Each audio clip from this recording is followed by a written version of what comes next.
Hello ನಮಸ್ಕಾರ ಎಲ್ಲರಿಗೂ. Chocolate ಕೇಕ್ನ ಮನೆಯಲ್ಲೇ ಈಸಿಯಾಗಿ ಓವನ್ ಇಲ್ಲದೇನೂ ಹೇಗೆ ಮಾಡ್ಬೋದು ಅಂತ ನೋಡೋಣ ಇವತ್ತಿನ ವಿಡಿಯೋದಲ್ಲಿ. ನೋಡಿ, ಈ ಥರ ಸ್ಮೂತಾಗಿ ಸಾಫ್ಟಾಗಿ ಹೇಗೆ ಮಾಡೋದು ಅಂತ ನೋಡೋಣ. ಬನಾನಾ ಕೇಕ್ ಮಾಡೋದಕ್ಕೆ 2 ಬಾಳೆಹಣ್ಣು ತೊಗೊಂಡಿದ್ದೀನಿ. ಇದರ ಸಿಪ್ಪೆ ತೆಗೆದು ಸಣ್ಣದಾಗಿ ಕಟ್ ಮಾಡಿಕೊಂಡು ಮಿಕ್ಸರ್ ಜಾರ್ಗೆ ಹಾಕ್ಕೊಳ್ಳೋಣ. ಏಲಕ್ಕಿ ಬಾಳೆಹಣ್ಣು ಬೇಡ, ಈ ಥರ ದೊಡ್ಡದನ್ನೇ ತಗೊಳ್ಳಿ.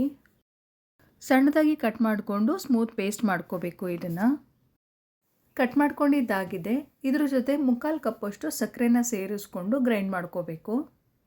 ನೀರು ಸೇರಿಸೋದು ಬೇಡ, ಹಾಗೆಯೇ ಗ್ರೈಂಡ್ ಮಾಡ್ಕೊಳ್ಳಿ, ಸ್ಮೂತ್ ಆಗುತ್ತೆ. ಗ್ರೈಂಡ್ ಮಾಡ್ಕೊಂಡಿದ್ದಾಗಿದೆ. ಇವಾಗ ಇದನ್ನು ಒಂದು ಮಿಕ್ಸಿಂಗ್ ಬೌಲ್ಗೆ ಟ್ರಾನ್ಸ್ಫರ್ ಮಾಡ್ಕೋತಾ ಇದ್ದೀನಿ. ಇವಾಗ ಇದಕ್ಕೆ ಅರ್ಧ ಕಪ್ಪಷ್ಟು ಕುಕ್ಕಿಂಗ್ ಆಯಿಲ್, 1 ಟೀ ಸ್ಪೂನಷ್ಟು ವಿನೆಗರ್, 1/4 ಸ್ಪೂನ್ ವೆನಿಲಾ ಎಸೆನ್ಸ್ ಹಾಕಿ ಚೆನ್ನಾಗಿ ಮಿಕ್ಸ್ ಮಾಡ್ಕೋಬೇಕು. ವಿಸ್ಕರ್ ಯೂಸ್ ಮಾಡಿಕೊಂಡು ಮಿಕ್ಸ್ ಮಾಡಿಕೊಂಡ್ರೆ ಬೇಗ ಮಿಕ್ಸ್ ಆಗುತ್ತೆ.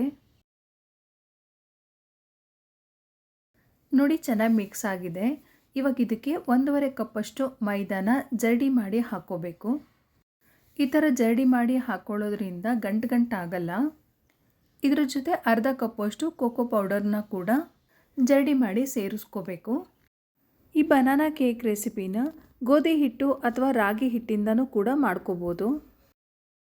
ಇವಾಗ 1 ಟೀ ಸ್ಪೂನಷ್ಟು ಬೇಕಿಂಗ್ ಪೌಡರ್, 1/4 ಟೀ ಸ್ಪೂನಷ್ಟು ಬೇಕಿಂಗ್ ಸೋಡಾ, 1/4 ಟೀ ಸ್ಪೂನಷ್ಟು ಉಪ್ಪನ್ನ ಸೇರಿಸ್ಕೊಂಡು ಮಿಕ್ಸ್ ಮಾಡ್ಕೋಬೇಕು ಚೆನ್ನಾಗಿ.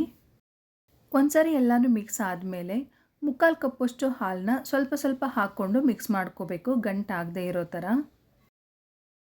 ನೋಡಿ, ಬ್ಯಾಚಸಲ್ಲಿ ಹಾಕ್ಕೊಂಡು ಮಿಕ್ಸ್ ಮಾಡ್ಕೋತಾ ಇದ್ದೀನಿ ಹಾಲನ್ನ. ನಾನಿಲ್ಲಿ ಫ್ಯಾಟ್ ಮಿಲ್ಕ್ನೇ ಯೂಸ್ ಮಾಡ್ತಾ ಇದ್ದೀನಿ. ಟೇಸ್ಟ್ ಚೆನ್ನಾಗಿರುತ್ತೆ. ಸ್ಕಿಮ್ ಮಿಲ್ಕ್ ಬೇಕಾದರೂ ಯೂಸ್ ಮಾಡ್ಕೋಬೋದು. ಒಂದ್ಸರಿ ಕಾಯಿಸಿ ಆರಿಸಿ ಯೂಸ್ ಮಾಡ್ಕೋತಾ ಇದ್ದೀನಿ. ನೋಡಿ, ಈ ಥರ ಸ್ಮೂತ್ ಟೆಕ್ಸ್ಚರ್ ಆಗಬೇಕು.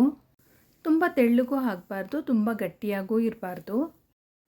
ಇವಾಗ ಇದನ್ನು ಕೇಕ್ ಪ್ಯಾನ್ಗೆ ಟ್ರಾನ್ಸ್ಫರ್ ಮಾಡ್ಕೊಳ್ಳೋಣ.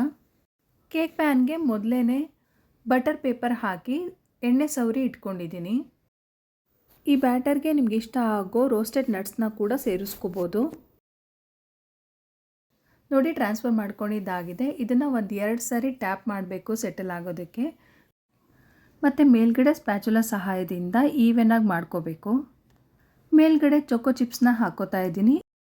ರೋಸ್ಟೆಡ್ ನಟ್ಸ್ ಬೇಕಾದ್ರೂ ಯೂಸ್ ಮಾಡ್ಕೋಬೋದು. ಒಂದು ಕಡಾಯಿನ ಲಿಡ್ನ ಕ್ಲೋಸ್ ಮಾಡಿ 5-6 ನಿಮಿಷ ಪ್ರೀ ಹೀಟ್ ಮಾಡ್ಕೋಬೇಕು. ನಾನು ಮಿಕ್ಸಿಂಗ್ ಮಾಡ್ಕೊಳ್ಳುವಾಗಲೇ ಪ್ರೀ ಹೀಟಿಗೆ ಇಟ್ಟಿದ್ದೆ. ಆಗಿದೆ, ಇವಾಗ 5 to 6 ಮಿನಿಟ್ಸ್ ಆಗಿದೆ. ಇವಾಗ ಕೇಕ್ ಪ್ಯಾನ್ನ ಇಡ್ತಾ ಇದ್ದೀನಿ. ಲಿಡ್ನ ಕ್ಲೋಸ್ ಮಾಡಿ 40 to 45 ಮಿನಿಟ್ಸ್ ಲೋ ಫ್ಲೇಮಲ್ಲಿಟ್ಟು ಬೇಯಿಸ್ಕೋಬೇಕು. 40 ಮಿನಿಟ್ಸ್ ಆಗಿದೆ. ಈ ಥರ ಒಂದು ಸ್ಟಿಕ್ನ ಇಟ್ಟು ನೋಡಿದ್ರೆ ಕ್ಲಿಯರಾಗಿ ಬಂದರೆ ಆಗಿದೆ ಅಂತ ಅರ್ಥ. ಹಸಿಯಾಗಿ ಹಿಟ್ಟೇನಾದರೂ ಅಂಟ್ಕೊಂಡಿದ್ರೆ ಇನ್ನೊಂದು 5 ಮಿನಿಟ್ಸ್ ಮತ್ತೆ ಬೇಕ್ ಮಾಡ್ಕೋಬೇಕು. ಕೇಕ್ ರೆಡಿಯಾಗಿದೆ. ಒಂದು 5-10 ನಿಮಿಷ ತಣ್ಣಗಾಗೋದಕ್ಕೆ ಬಿಟ್ಟು ಸೈಡ್ಸ್ನ ಓಪನ್ ಮಾಡ್ಕೋಬೇಕು. ನಂತರ ಈ ಥರ ಉಲ್ಟಾ ಮಾಡಿದ್ರೆ ಈಸಿಯಾಗಿ ತೆಕ್ಕೋಬೋದು. ಸೈಡ್ಸ್ಗೆ ಮತ್ತು ತಳಕ್ಕೆ ಸ್ವಲ್ಪ ಚೆನ್ನಾಗೇ ಎಣ್ಣೆ ಹಚ್ಕೋಬೇಕು. ಆವಾಗ ಈ ಥರ ಈಸಿಯಾಗಿ ಬರುತ್ತೆ, ಇಲ್ಲ ಅಂದರೆ ಅಂಟ್ಕೊಳ್ಳುತ್ತೆ ಸೈಡ್ಸಿಗೆಲ್ಲ. ನೋಡಿ, ಎಷ್ಟು ಸಾಫ್ಟಾಗಿ ಬಂದಿದೆ. ಮೈದಾ ಹಿಟ್ಟಿನ ಬದಲು ರಾಗಿ ಹಿಟ್ಟು ಅಥವಾ ಗೋಧಿ ಹಿಟ್ಟಲ್ಲೂ ಕೂಡ ಇದೇ ಥರನೇ ಮಾಡ್ಕೋಬೋದು. ಮಕ್ಕಳ ಬರ್ಡೇ ಪಾರ್ಟಿಗೆ ಈ ಥರ ಮನೆಯಲ್ಲೇ ಮಾಡಿಕೊಟ್ರೆ ಅವ್ರಿಗೂ ಖುಷಿ ಇರುತ್ತೆ, ಹೈಜಿನಿಕ್ಕಾಗೂ ಇರುತ್ತೆ. ನೀವು ಟ್ರೈ ಮಾಡಿ, ಹೇಗೆ ಬಂತು ಅಂತ ಹೇಳಿ.